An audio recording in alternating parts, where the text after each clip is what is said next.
The internal chambers show evidence of machining that copper tools could not produce. The logistics of moving and placing millions of multi-ton blocks within a single pharaoh's reign strain plausibility. Each of these anomalies has been explained away individually, attributed to exceptional skill or lucky circumstances or methods we have not yet figured out. But collectively, they suggest that our model of ancient Egyptian capability is incomplete at best and fundamentally wrong at worst. The underground structures, if confirmed, would not be merely another anomaly added to the pile. They would be an anomaly so large, so incompatible with existing explanations, that the pile would collapse under their weight. You cannot explain away 8-kilometre deep spiral shafts with helical geometry as exceptional skill with copper chisels. You cannot attribute cubic chambers the size of aircraft hangars to the organisational genius of pharaonic administration. These structures, if they exist, require technological capabilities that we have never attributed to any ancient civilization. Heresia in Italian. In Latin, it means to be free, Biondi noted during the interview. Everyone has to be open-minded. The word heresy carries religious connotations that are apt here. Orthodox Egyptology functions in some ways like a religion. It has sacred texts, the writings of founding figures whose interpretations are treated as authoritative. It has priests, the credentialed experts who guard access to mysteries and pronounce judgment on claims of revelation. It has believers, the public who accepts what the priests tell them because they lack the expertise to evaluate evidence independently. And it has heretics, those who challenge the official doctrines and suffer excommunication as a result. But religions change too. Doctrines that seemed eternal are revised. Practices that seemed essential are abandoned. What one generation considers heresy, the next generation may embrace as truth. The history of ideas is littered with examples of heretics who were later vindicated, whose suppressed insights eventually became mainstream understanding. The question is how long the vindication takes and how much damage is done in the interim. Galileo was forced to recant his heliocentric views under threat of torture, and it took the Catholic Church over 300 years to formally acknowledge that he was right. Continental drift was proposed in the early 20th century and not accepted until the 1960s. The bacterial cause of ulcers was demonstrated in the 1980s and not widely adopted until years of unnecessary surgery had been performed on patients who could have been cured with antibiotics. How long will it take for the structures beneath Giza to be accepted, assuming they exist? How many years will pass while data that could revolutionize our understanding of human history sits unexamined because gatekeepers refuse to look? How much knowledge will remain buried because those with the power to authorize excavation prefer comfortable ignorance to uncomfortable discovery? Biondi has submitted a formal proposal to Egyptian authorities requesting permission to physically explore the detected structures. If approved, excavation could begin in 2026. The debris-filled shafts near the Sphinx could be cleared. Cameras could descend into darkness. Human eyes could see what satellites have detected. But approval is far from certain. The same establishment that has declared the findings fake news controls the approval process. The same voices that have dismissed the methodology without examination will decide whether examination is permitted. The gatekeepers who guard the orthodox narrative are being asked to open their gates to heretics who would tear that narrative down. There is a kind of courage required to challenge entrenched power with nothing but evidence. Biondi has shown that courage. He has published his methodology. He has validated his technique.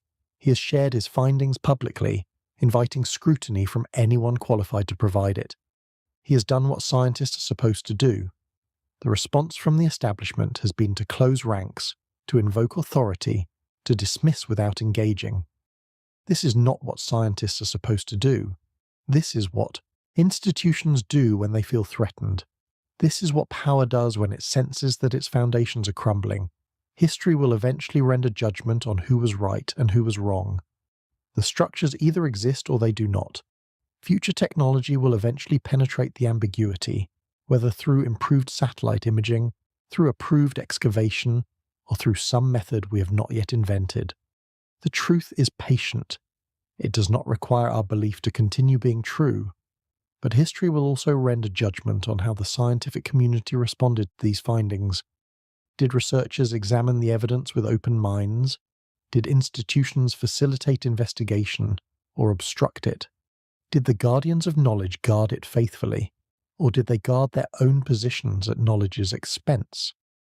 The answers to those questions are being written right now in the responses of every Egyptologist who reads beyond his data, in the decisions of every official who processes his proposals, in the coverage of every journalist who reports on the controversy. Heretics have often been proven right, but they have also often been silenced before they could gather enough evidence to overcome resistance. The structures beneath Giza may be one of the most important discoveries in archaeological history, or they may remain controversial speculation for another generation, not because the evidence is lacking, but because the courage to face that evidence is in short supply. The gatekeepers hold their positions, the heretics push at their gates. And beneath the sand, in darkness that has not known light for millennia or longer, the truth waits for someone brave enough to seek it. Whispers of Amenti. Long before satellites orbited the Earth, long before radar engineers developed techniques to listen to the planet's vibrations, long before the scientific method existed as a formal discipline, people told stories about what lay beneath the pyramids. These stories were dismissed for centuries as mythology, as superstition, as the imaginative fantasies of pre-scientific minds. But myths have a peculiar way of encoding truths that rational discourse overlooks, and the myths surrounding Giza speak of something hidden underground, with a consistency that now seems less like fantasy and more like memory. The ancient Egyptians believed in a realm called Amenti. The word derives from the Egyptian term for the west, the direction of the setting sun, the place where light goes to die each evening before being reborn at dawn. But Amenti was more than a cardinal direction. It was a dimension, a state of being, a place where souls travelled after death to be judged and transformed. In the Egyptian Book of the Dead, the journey to Amenti is described in vivid detail. The deceased must navigate through gates guarded by supernatural beings. They must answer questions correctly to proceed. They must pass tests of character and knowledge. The path is not simple. It winds through chambers and corridors, through darkness and light, through trials that separate those worthy of eternal life from those condemned to oblivion. The halls of Amenti, as they came to be known in later esoteric traditions, were said to exist beneath the Giza Plateau, not metaphorically, not symbolically, physically. Underground chambers where initiates underwent transformation, where secrets were kept, where the boundary between the living and the dead grew thin enough to cross. Modern scholars have generally treated these accounts as religious allegory. The journey through Amenti was understood as a spiritual metaphor, not a literal underground voyage. The chambers and corridors were psychological states, not architectural features. The entire mythology was interpreted through frameworks that assumed ancient peoples could not distinguish between inner experience and outer reality. But what if the mythology was describing something real? The structures that Beyondi's satellites have detected, 8 spiral shafts descending more than a kilometre into the Earth, converging on enormous cubic chambers in the darkness below, sound remarkably like the halls of Amenti translated into engineering terms. Helical pathways leading downward, vast enclosed spaces at the bottom, a hidden realm beneath the visible monuments that only the initiated could access. The coincidence is striking enough to warrant serious consideration. Either the ancient stories were pure invention that happened to match what modern technology has found, or the ancient stories were descriptions of something that actually existed, passed down through generations in the only language available to pre-scientific cultures, the language of myth and religion. Edgar Cayce, the American psychic who gave thousands of readings in the early 20th century, spoke repeatedly about a hall of records hidden at Giza. Cayce claimed that survivors of Atlantis, fleeing the destruction of their civilization around 10,500 BCE, brought their accumulated knowledge to Egypt and stored it in a secret chamber near the Sphinx. This hall of records, he said, contained the history of humanity from its earliest beginnings, preserved against the catastrophe that had destroyed the Atlantean homeland. Casey predicted that the hall would be discovered when humanity was ready to receive its contents, a time he associated with dramatic global changes and shifts in consciousness. He described the entrance as being near the right paw of the Sphinx, accessible through passages that connected to the pyramid complex. For decades, Casey's readings were treated as curiosities at best, delusions at worst. No physical evidence supported his claims. Excavations around the Sphinx found no hidden entrances. The Hall of Records remained firmly in the category of paranormal speculation, interesting to believers but irrelevant to serious archaeology.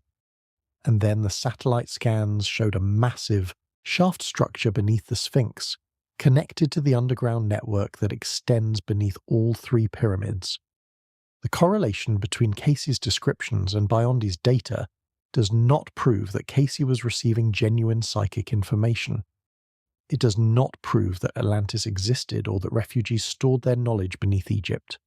But it does suggest that the tradition of hidden chambers at Giza, whether accessed through psychic channels or preserved through ancient myths, may have a physical basis that we're only now able to detect. The Emerald Tablets of Thoth represent another strand of this tradition. These texts, which claim to be translations of ancient writings by the Egyptian god Thoth, describe the halls of Amenti in detail that goes far beyond the canonical Egyptian sources. Thoth, in these accounts, was not merely a deity, but an Atlantean priest-king who oversaw the construction of the Giza complex and encoded within it knowledge meant to survive ages of darkness.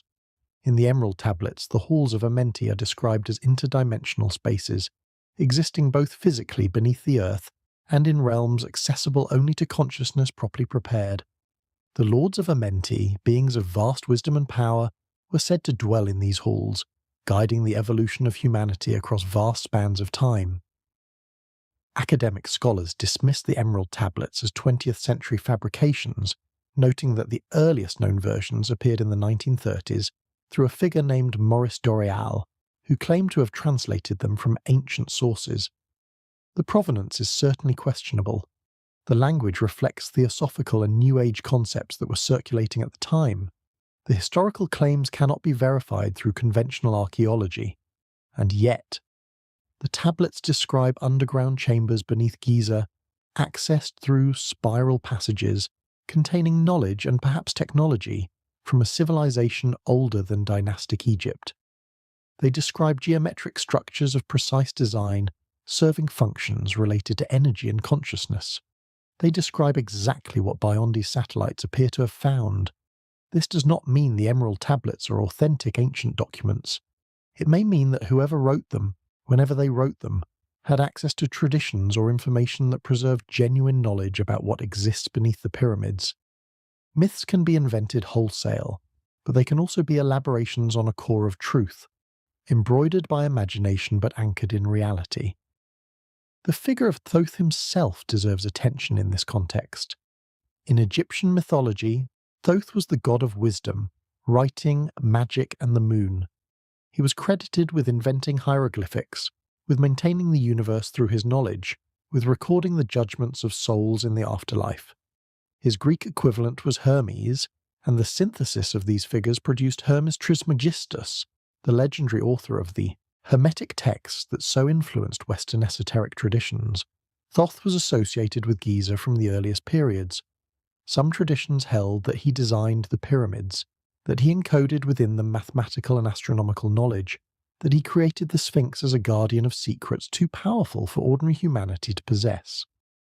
Whether understood as a god, a deified king, a symbolic representation of priestly knowledge, or something else entirely, Thoth represents the persistent belief that intelligence and intention lie behind the monuments of Giza, and that their true purpose remains hidden. The Atlantis connection runs through all these threads. Plato first described Atlantis in his dialogues, presenting it as a powerful island civilization destroyed by earthquakes and floods around 9600 BCE. Whether Plato intended this as historical record, philosophical allegory, or something in between has been debated for 2 millennia.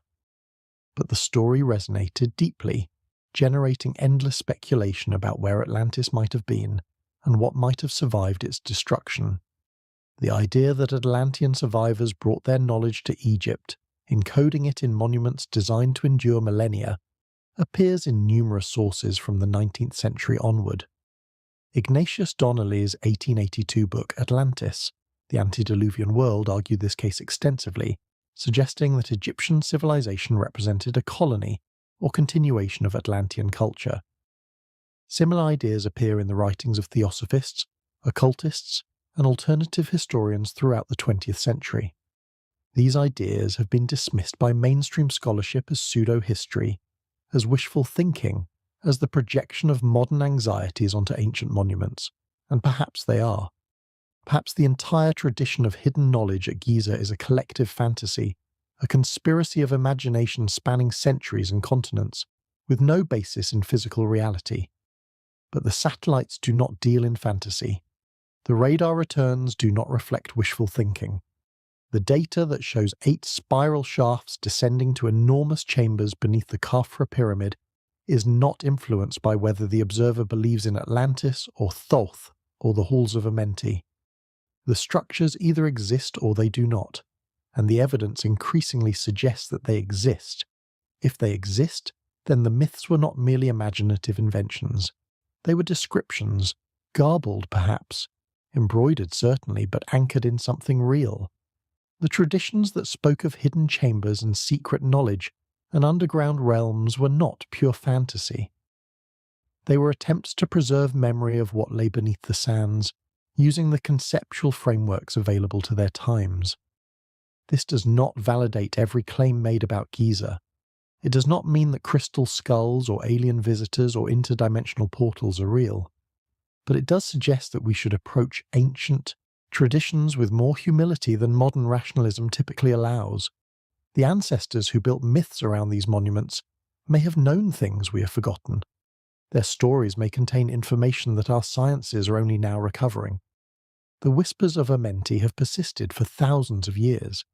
They have been dismissed, ridiculed, relegated to the margins of respectable discourse. But whispers do not persist without reason. Something kept these stories alive through all the centuries when they could not be verified. Something ensured that each generation passed them to the next, modified in detail, but consistent in essence. Now we have instruments that can test the whispers against reality. We have satellites that can see through stone. We have algorithms that can reconstruct hidden geometry from surface vibrations. We have the technology to determine whether the halls of Amenti are myth or memory. The answer, according to 4 independent satellite systems analysing the Giza Plateau, is that something very much like the halls of Amenti exists exactly where the myths said it would. The whispers were not lies. They were prophecies waiting for a future capable of understanding them. The Sphinx keeps its secrets. It crouches on the Giza Plateau like a question mark carved in stone, a lion's body with a human head, worn by wind and sand and time, gazing eternally toward the eastern horizon where the sun rises each morning. The Great Sphinx has watched over Egypt for so long that even the ancient Egyptians considered it ancient. When Thutmose IV cleared sand from around its base 3,400 years ago, he was already restoring a monument whose origins had faded into legend. What is the Sphinx? Who built it? When? Why? These questions have never been satisfactorily answered. The orthodox position holds that Pharaoh Khafra commissioned the Sphinx around 2500 BCE, carving it from the limestone bedrock left over from quarrying stone for his pyramid. The face is said to represent Khafra himself, though the features have been so damaged over millennia that identification is uncertain. The purpose is assumed to be protective or commemorative, a guardian figure watching over the necropolis. But this orthodox position rests on circumstantial evidence. No contemporary inscription mentions the Sphinx's construction. No records from Khafra's reign discuss carving a giant lion from the living rock. The attribution to Khafra is based primarily on proximity. The Sphinx sits near his pyramid and on a damaged inscription from Thutmose's era that may or may not contain Khafra's name. Alternative researchers have long argued that the Sphinx is far older than orthodox Egyptology allows. John Anthony West, following observations by the geologist Robert Schoch, pointed out that the erosion patterns on the Sphinx's body appear to be caused by water, not wind and sand. The vertical fissures in the limestone, the rounded surfaces, the particular patterns of weathering all suggest prolonged exposure to rainfall, the kind of rainfall that Egypt has not experienced since the end of the last ice age, more than 10,000 years ago. If the Sphinx was carved before the rain stopped, it would predate dynastic Egypt by thousands of years. It would predate the supposed construction of the pyramids by millennia. It would imply that a sophisticated civilization capable of monumental sculpture existed in the Nile Valley, long before history records any such civilization. This water erosion hypothesis has been vigorously disputed by Egyptologists, who offer alternative explanations for the weathering patterns and insist that the Sphinx cannot be separated from its 4th dynasty context. The debate has continued for decades without resolution, each side accusing the other of ignoring evidence and motivated reasoning. But now a new kind of evidence has entered the conversation. Beyondi's satellite scans detected the same spiral shaft signature beneath the Sphinx that appears beneath the pyramids, a single massive structure plunging down from beneath the ancient monument into the depths below. The Sphinx, it seems, is not merely sitting on bedrock, it is sitting on top of something, a shaft, a passage, an entrance to the underground complex that connects all the major monuments of the plateau. The debris-filled shafts between the Sphinx and Khafra show up in the scans as direct access routes into the deeper complex, Biondi noted. The implications of this statement are profound. If accurate, it means that the Sphinx and the pyramids are not separate monuments that happen to share a plateau. They're components of a single integrated system, connected underground by passages that have been sealed and forgotten for unknown ages. This is not entirely new information. Various shafts and tunnels associated with the Sphinx have been known for over a century.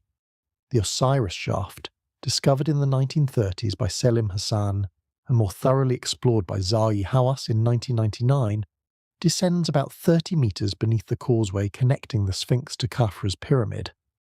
It contains 3 levels of chambers, the lowest flooded with groundwater, and a massive granite sarcophagus that was found empty. Hawass called the Osiris shaft his favourite discovery, a symbolic tomb for the god of the underworld who was believed to rule the underground tunnels of Giza. He dated the construction to around 500 BCE, more than 2,000 years after the Sphinx was supposedly carved, and considered it unrelated to the original function of the monuments. But the Osiris shaft may be merely the shallow portion of something that goes much deeper. The satellite scans suggest that beneath the known chambers, beneath the flooded corridors that exploration has reached, there are structures extending far beyond what any excavation has touched. The 30 meters of the Osiris shaft may be the first 30 meters of a system that descends for over 1,000. The head of the Sphinx contains a shaft as well, a hole in the top of the skull, now covered by a cement cap and trapdoor installed during restorations in the 1920s, leads down into the monument's interior. How deep this shaft extends, whether it connects to other passages, what purpose it originally served, remain uncertain. Various explorers over the centuries have noted its existence, but no thorough investigation has been permitted. There are passages in the Sphinx's body too. A tunnel extending from the rear of the monument was discovered during excavations in 1926, but then sealed and largely forgotten. Another passage near the north flank was noted by 19th century explorers. The extent of these internal features has never been fully mapped, and access has been restricted to prevent damage to the fragile limestone. The Sphinx, in other words, is not a solid sculpture. It is riddled with voids. Some of these voids have been explored, others have been sealed, and beneath them all, according to the satellite data, lies a shaft of the same type that descends beneath the pyramids. What does this mean for our understanding of the monument? If the Sphinx was carved during the 4th dynasty as a guardian figure for Khafra's tomb, why would it contain passages leading underground? Tomb guardians do not typically require internal architecture. They are symbolic figures, not functional structures. The presence of shafts and tunnels suggests a purpose beyond mere symbolism. a purpose connected to whatever system the underground complex served. If the Sphinx predates the 4th dynasty, if it was carved during an earlier era by a civilization we do not recognize, then its connection to the underground complex makes more sense. The monument would not be a guardian added to an existing pyramid field.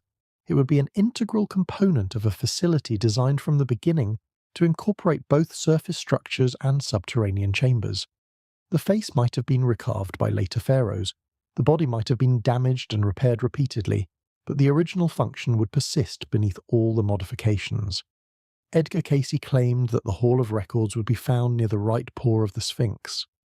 Researchers inspired by his readings have argued for decades that excavation in this area should be permitted to test the claim. Egyptian authorities have consistently refused, citing concerns about damaging the monument. The refusal has fueled conspiracy theories about cover-ups and suppressed discoveries, theories that the establishment dismisses as paranoid nonsense. But now, satellite data suggests that Cayce may have been pointing towards something real. Not necessarily a library of Atlantean scrolls, but perhaps an entrance to the underground system that connects the Sphinx to the pyramids and descends to chambers more than a kilometre below. The right paw sits in exactly the area where the scans show structures trending downward toward the deeper complex. Coincidence can explain much, but at some point the accumulation of coincidences begins to suggest pattern rather than chance. Ancient myths describe hidden chambers at Giza. Psychics claim to perceive underground libraries. Geologists note erosion patterns suggesting extreme age. Engineers note shafts and tunnels throughout the Sphinx. And now satellites detect spiral structures beneath the monument connecting to a vast underground network. Each piece of evidence can be dismissed individually. The myths are just myths. The psychics were just guessing. The erosion has alternative explanations. The known passages are just shallow features. The satellite data must be misinterpreted, but dismissing everything requires dismissing quite a lot. It requires believing that all these independent lines of evidence, spanning thousands of years and multiple disciplines, all happen to point toward the same false conclusion. It requires coincidence so elaborate that the alternative, that something actually exists beneath the Sphinx and the pyramids, begins to seem more parsimonious. The Sphinx continues to gaze eastward, as it has for millennia. Its damaged face reveals nothing. Its limestone body keeps its secrets. The passages within it lead to sealed doors and flooded chambers, and darkness that no modern eye has penetrated. But beneath the Sphinx, according to instruments that see what eyes cannot, the secrets continue downward. A shaft of the same geometry detected beneath the pyramids, a connection to the underground complex that links all the monuments of Giza, an entrance, perhaps, to whatever the ancients called the Halls of Amenti. The Guardian keeps its secrets. But the secrets may not be kept forever. The technology that revealed them from orbit may eventually be followed by the courage to explore them directly. And when that exploration happens, we may finally understand why a civilization capable of carving monuments that endure for ages chose to place a lion with a human face above an entrance to the underworld. The Sphinx has watched the sun rise 10,000 times, 10,000 times. It has seen empires rise and fall, has seen the sands advance and retreat, has seen its own features slowly dissolve under the patient assault of wind and time. It has seen everything and said nothing. Perhaps, soon, we will learn what it has been guarding all along. The labyrinth that surpassed the pyramids. 30 miles south of the Giza Plateau, in a region called the Fayum, stands a ruined pyramid that few tourists visit. The Pyramid of Amenemhat III at Hawara is a crumbling mass of mud, brick and stone, a shadow of its former glory, unremarkable compared to the magnificent structures at Giza. Most visitors to Egypt never see it.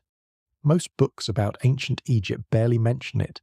And yet, according to the ancient writers who actually saw the monuments of Egypt in their prime, the complex at Hawara was more impressive than the pyramids themselves.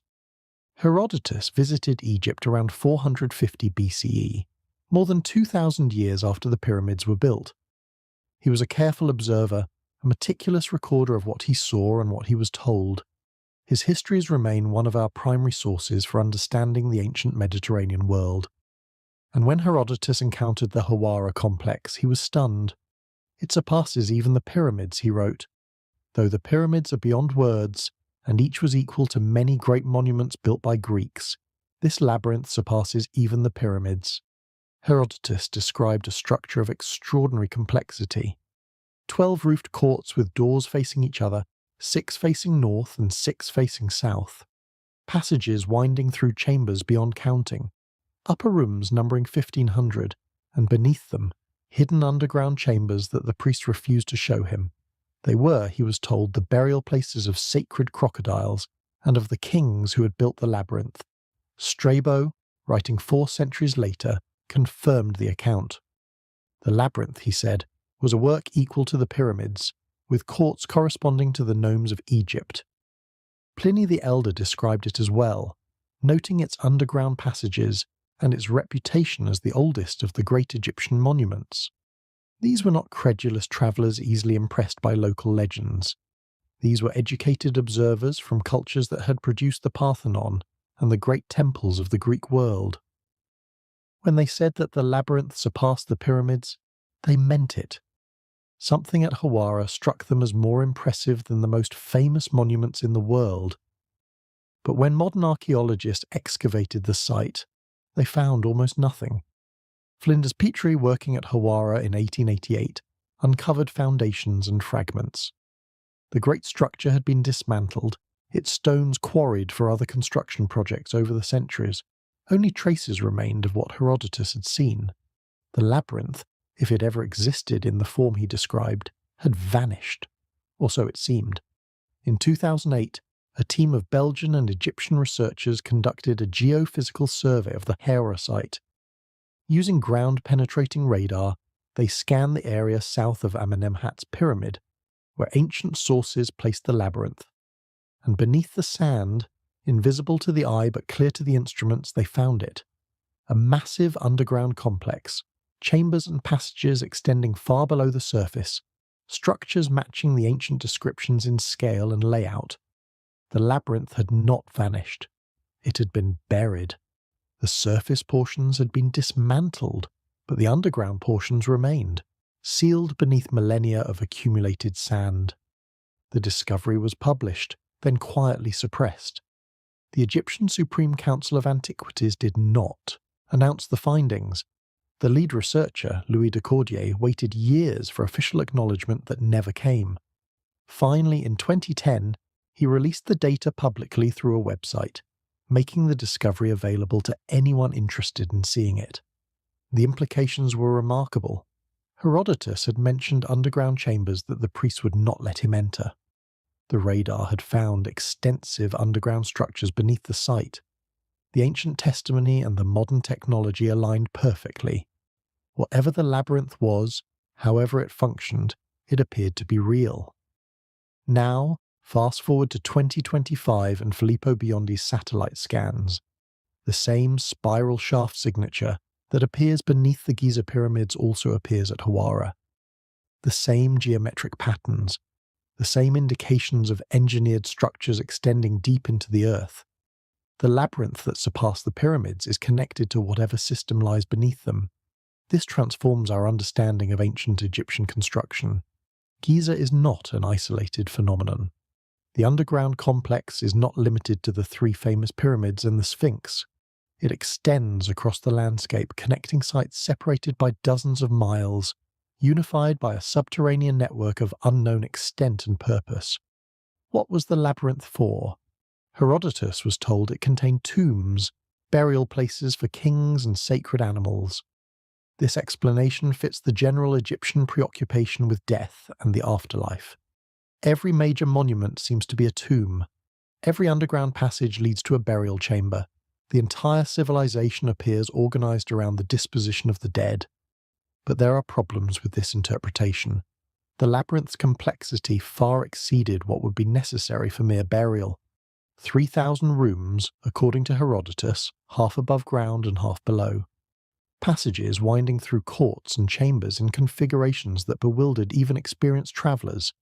sacred crocodiles entombed alongside kings in underground vaults. Why would a burial complex require such elaboration? Why would priests refuse to show Herodotus the underground portions if they contained only tombs? What function could 1,500 underground chambers serve that required them to be hidden from visiting scholars? The alternative possibility, that the labyrinth served some purpose beyond burial, gained support from its apparent connection to the Giza complex. If the underground structures form a network spanning tens of miles, they were not built for the interment of individual pharaohs. They were built for something that required scale, that required precision, that required the coordinated effort of engineering across vast distances. Christopher Dunn's theory about the Great Pyramid as a power plant, which we will explore in the next chapter, gains circumstantial support from the existence of this network. A single pyramid might plausibly be explained as an elaborate tomb.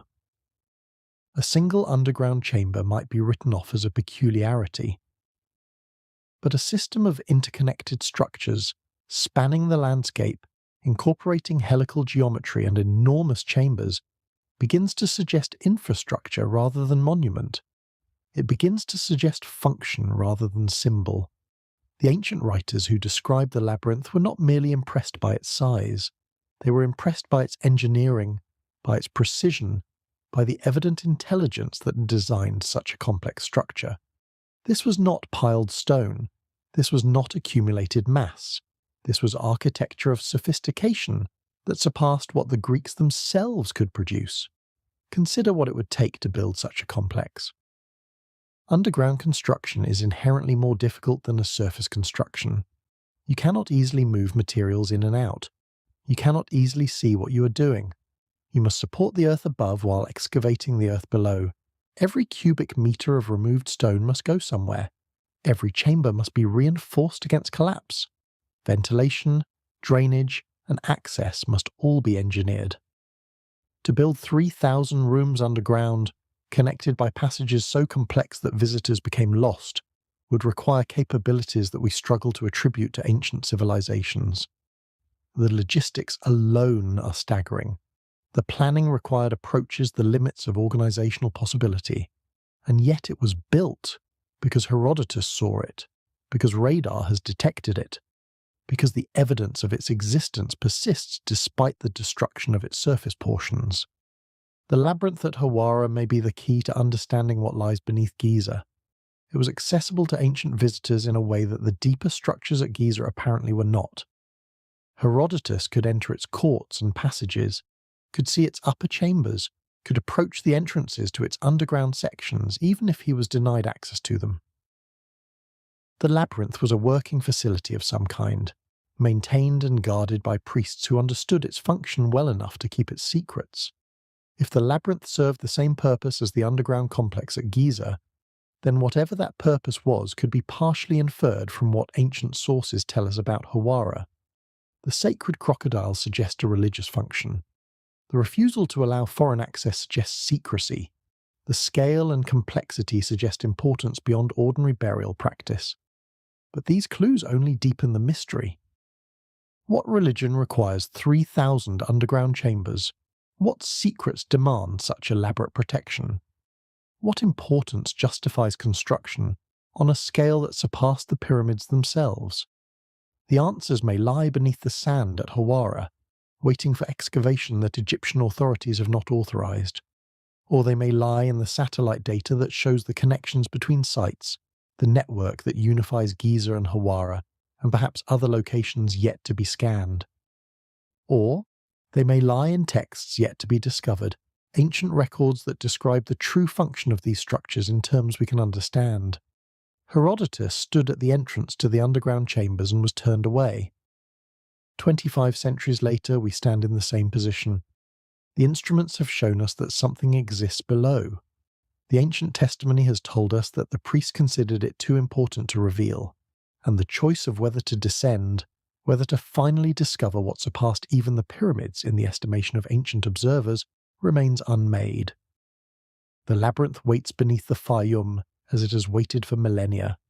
Its upper portions are gone, quarried away by generations who did not know or did not care what they were destroying. but its foundations remain, its underground chambers remain, and its connection to the greater mystery of what lies beneath Egypt remains, a thread that links one impossible discovery to another across the landscape of a past we have barely begun to understand.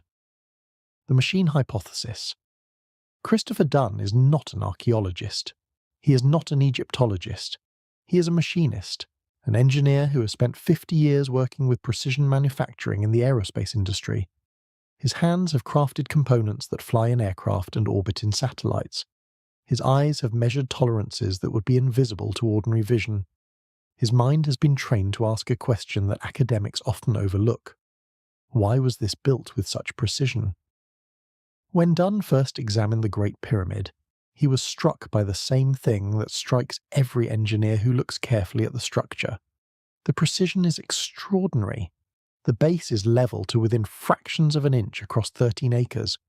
The corners are aligned to true north, with an accuracy of 3 arc minutes.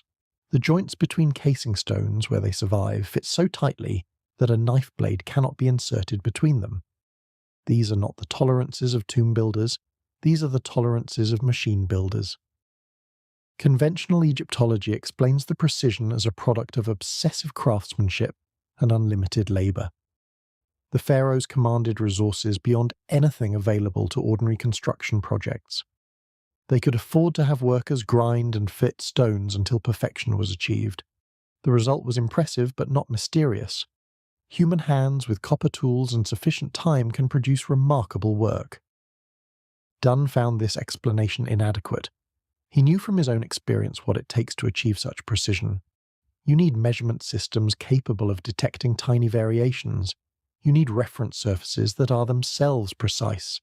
You need tools that can remove material with fine control. You need methods for checking and correcting as you go. Copper tools cannot do this with stone. Copper is softer than granite. It deforms under use. It cannot hold an edge. The spiral tool marks visible on Egyptian granite suggest machining with something far more capable than copper, something that could grind through one of the hardest common stones at rates that would wear copper tools to nothing in minutes. But if the precision of the pyramid's construction suggested advanced technology, what about the structure itself? What was all that precision for? Dunn spent years investigating this question. He examined the internal chambers. He studied the passages.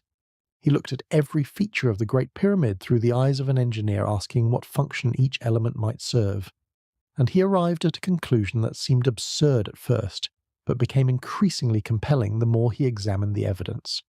The Great Pyramid was not a tomb, it was a machine. Specifically, it was a device for converting the Earth's vibrational energy into usable power. The theory, published in 1998 in his book The Giza Power Plant, proposes that the pyramid functioned as a coupled oscillator. The structure's mass and geometry were tuned to resonate with natural seismic frequencies, amplifying the constant vibrations that flow through the Earth's crust. The internal chambers processed this energy through chemical and acoustic means, ultimately producing coherent microwave radiation that could be broadcast for use elsewhere. Each element of the pyramid, in Dunn's analysis, serves a specific function in this process. The Grand Gallery, with its corbelled walls and precisely slotted side ramps, acted as an acoustic resonator, amplifying sound waves of specific frequencies. The King's Chamber, built entirely of granite, served as a resonant cavity, whose dimensions correspond to wavelengths that could excite the hydrogen atoms supposedly filling the space. The so-called air shafts, which do not reach the exterior in their original configuration, were not for ventilation but for channeling chemicals that produced hydrogen through reaction. The theory is elaborate and requires specialized knowledge to fully evaluate. Mainstream Egyptology has dismissed it as fantasy, another attempt by outsiders to steal Egypt's heritage by denying that Egyptians could build impressive monuments without alien or lost civilization assistance. Critics note that no ancient texts describe the pyramid as a power plant, that no infrastructure for distributing the supposed energy has been found, that the whole idea rests on speculation rather than evidence. But then came Biondi's satellite scans. The structures detected beneath the pyramids fit Dunn's theory in ways that he could not have anticipated when he wrote his book. 8 spiral shafts descending from the base of Khafra's pyramid, helical coils wrapped around central columns, enormous cubic chambers at the bottom where these shafts converge. Helical geometry is fundamental to energy systems. Coils generate magnetic fields, spirals concentrate rotational forces. The helix appears throughout technology wherever energy must be stored, transmitted, or transformed. Tesla coils, transformers, inductors, springs, even DNA, the molecule that stores biological information and powers cellular processes, all employ helical geometry. If the pyramids were machines, the underground structures make functional sense. The visible monuments would be the above-ground portion of the system, tuned resonators sitting atop a much larger apparatus. The helical shafts would be components of that apparatus, serving functions related to energy concentration or transmission. The cubic chambers would be processing centers, places where whatever energy the system manipulated was collected or converted. Biondi himself has speculated about function. These structures might be related to information, he suggested. Information and energy. The spirals may relate to energy transfer given their precise geometry. This language echoes Dunn's theory without directly endorsing it. Information and energy are deeply connected in modern physics. Information requires energy to process and transmit. Energy systems encode information in their states and flows. A structure designed for energy manipulation would necessarily be a structure with implications for information as well. Water plays a role in both Dunn's theory and Biondi's speculation. Dunn proposed that water was part of the pyramid's chemical processing, combining with other substances in the Queen's chamber to produce hydrogen. Biondi has noted that water appears to be central to the underground structures. Water is the principal actor that is related to all these structures, he said. Water is the important stuff of life. In terms of number of molecules that compose our body, we are 99% water. The Nile once ran closer to the pyramids than it does today. The plateau sits above aquifers that have supplied groundwater for millennia. The Osiris shaft beneath the Sphinx's causeway is flooded at its lowest level. Water and the pyramid complex are intimately connected, though the exact nature of that connection remains unclear. If the pyramids were power plants, as Dunn proposes, they would represent technology far beyond what we attribute to any ancient civilization. They would imply scientific understanding that we did not achieve until the 19th century at earliest. They would suggest that human capability in the remote past exceeded human capability in recorded history, a deeply uncomfortable implication for our narrative of progress.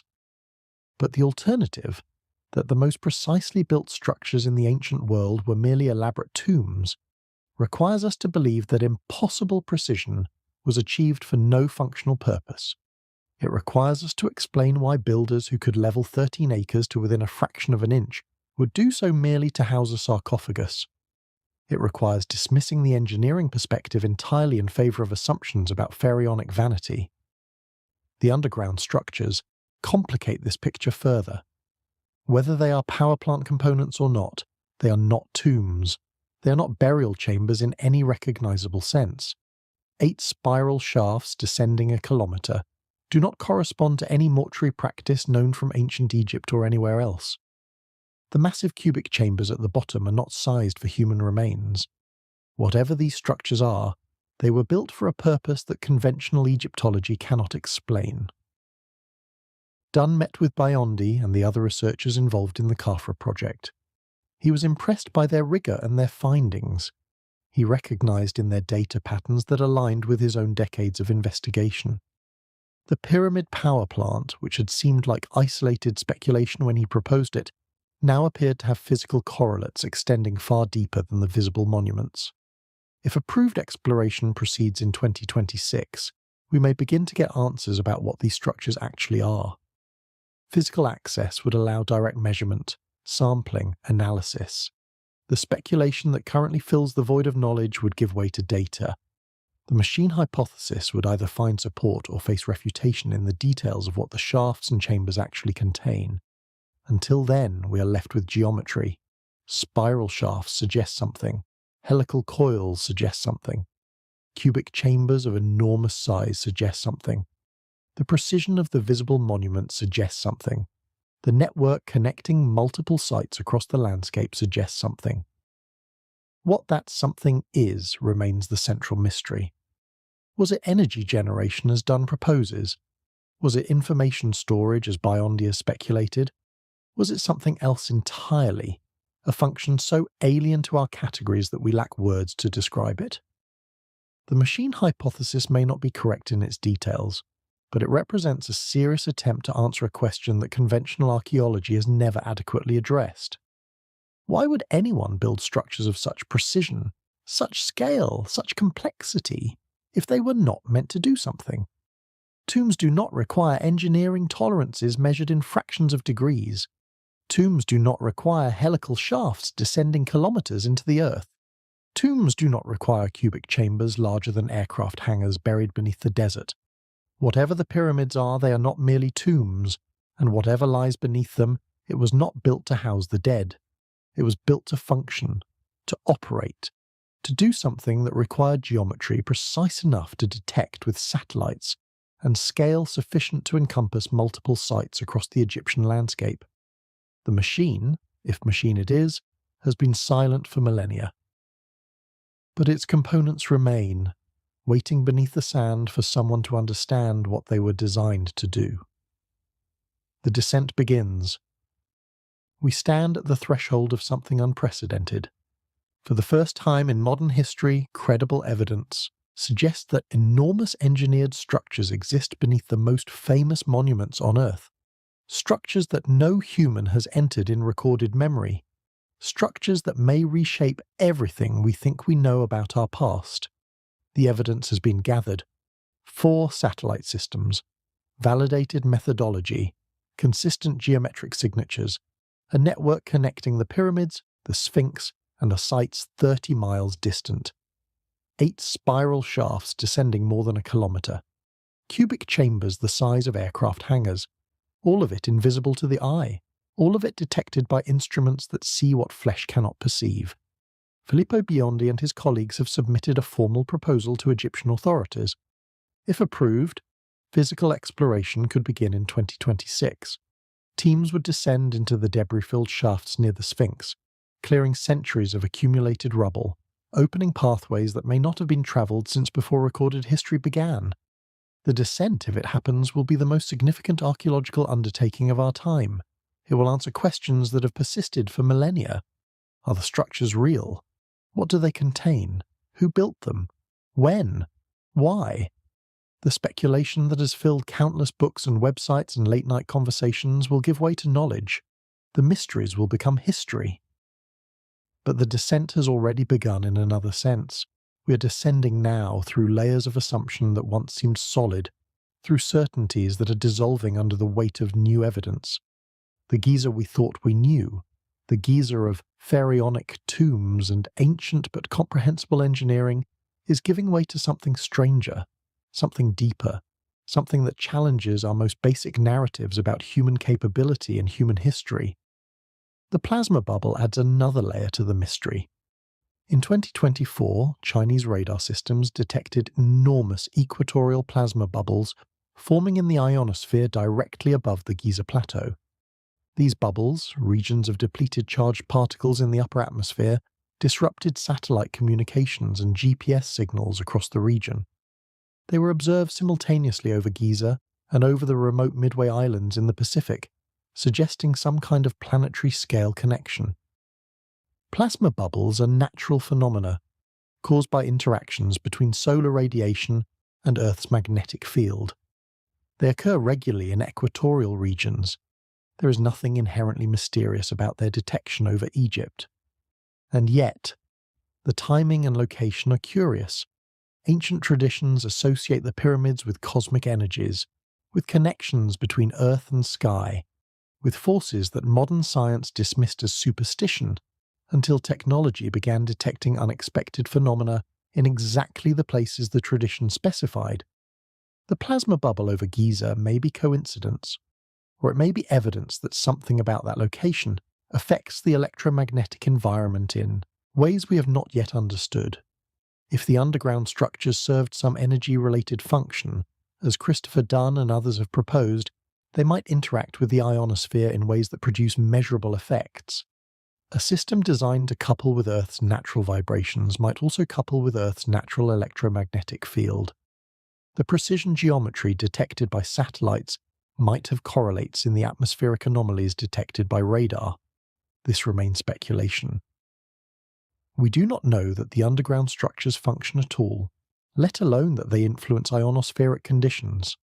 But the accumulation of anomalies, the structures, the mythology, the engineering precision, the atmospheric phenomena, begins to suggest that Giza is not a passive archaeological site, but an active location where forces we have only begun to measure continue to operate. Humanity feels ready, Jesse Michaels observed at the conclusion of his interview with Biondi. These kinds of discoveries are speeding up. There is truth in this observation. The pace of anomalous discoveries has accelerated dramatically in recent years. Göbekli Tepe in Turkey, a massive temple complex dating to 11,000 years ago, was unknown before 1994. The Bosnian pyramids, controversial but increasingly documented, have been investigated only since 2005. The Gunung Padang site in Indonesia, potentially the oldest pyramid structure on Earth, has been seriously studied only in the last decade. Each discovery pushes the timeline of sophisticated human construction further back. Each forces revision of assumptions about what ancient peoples could achieve. Each suggests that the standard narrative of civilization emerging in Mesopotamia around 5,000 years ago may be not wrong exactly, but incomplete. Dramatically, fundamentally incomplete. The structures beneath Giza fit this pattern. If they exist as the satellite data suggests, they represent capability that our current models cannot accommodate. They imply knowledge that we have no record of anyone possessing. They suggest that the visible monuments, impressive as they are mere indicators of something far more extensive and far more sophisticated. The truth is, we will know the truth only if we go inside, Biondi said. We have to go inside.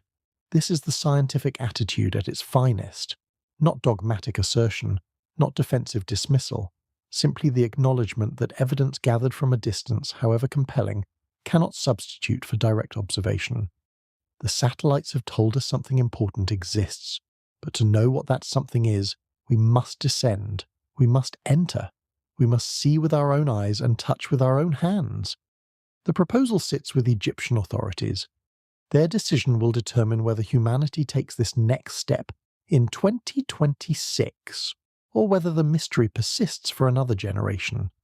The same establishment that has dismissed the findings may now choose whether to investigate them. The gatekeepers who declared the data impossible may now open or close the gate to physical exploration. Whatever they decide, the data will not disappear. The satellite images have been shared. The methodology has been published. The findings have entered public discourse through podcasts and websites and social media channels that no authority can fully control. Even if official exploration is denied, unofficial attention will persist. The questions will not go away simply because answers are forbidden, and perhaps that persistence is itself significant. Perhaps the structures beneath Giza have remained hidden for so long precisely because humanity was not ready to discover them. Perhaps the technology that reveals them, the methodology that detects them, could only emerge when we had developed sufficiently to handle what they represent. Perhaps the gatekeepers who obstruct investigation are themselves part of a process, a delay that serves purposes we cannot perceive. This ventures into territory that science cannot map. The idea that discoveries happen when humanity is ready smacks of teleology, of purpose in history, of meaning beyond mechanism. Rational analysis cannot support such ideas. They belong to the realm of myth and religion and speculation, and yet we have seen how myth and speculation have aligned with physical evidence at Giza. The halls of Amenti described in ancient texts match the structures detected by satellites. The Hall of Records predicted by Edgar Cayce sits where the scans show underground chambers. The power plant hypothesized by Christopher Dunn finds correlates in the helical geometry of the deep shafts. Perhaps meaning and mechanism are not as separate as rational analysis assumes. Perhaps the ancestors who built these structures understood something about the relationship between consciousness and cosmos that we have lost. Perhaps the myths that preserved memory of their work encode truths that our categories do not recognize. Or perhaps not. Perhaps all of this is coincidence and misinterpretation, and the human tendency to find patterns where none exist. Perhaps the satellite data will eventually be explained as artifact, and the underground structures will prove to be natural features mistaken for engineering. Perhaps the heretics will be proven wrong, and the gatekeepers will be vindicated. The only way to know is to descend, to go inside, to replace speculation with observation and interpretation with data. The shaft entrances wait beneath the Giza sand, filled with debris that has accumulated over ages beyond counting. The Sphinx gazes eastward as it has always gazed, guarding whatever it was stationed to guard. The pyramids rise against the sky, capstones to depths we are only beginning to perceive. And beneath all of them, in darkness that has not known light since before our civilizations began, the truth waits. It has waited for millennia. It has waited through the rise and fall of empires. It has waited through ages of forgetting and ages of speculation. It has waited through every archaeological expedition that scratched at surfaces without understanding what lay below.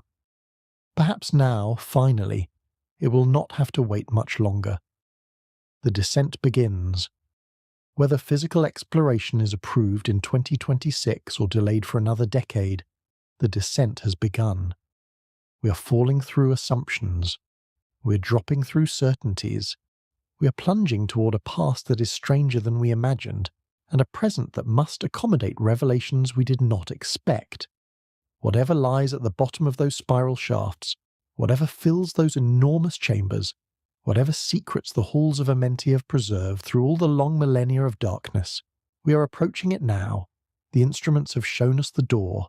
The choice of whether to walk through it remains. Thank you for joining me on this journey into one of the greatest mysteries humanity has ever faced. The evidence is real. The questions are profound. The answers may reshape everything we think we know about who we are and where we came from. If this exploration has sparked your curiosity, if you want to follow developments as they unfold, please subscribe and enable notifications. Leave a comment sharing what question this topic raises for you. Share this with others who might appreciate a calm, science-driven approach to extraordinary claims. The information presented here represents the best current understanding of a rapidly evolving situation. Science proceeds by investigation, by testing, by revision in light of new evidence. What we know today may be refined or revised tomorrow. That is not weakness. That is the strength of honest inquiry.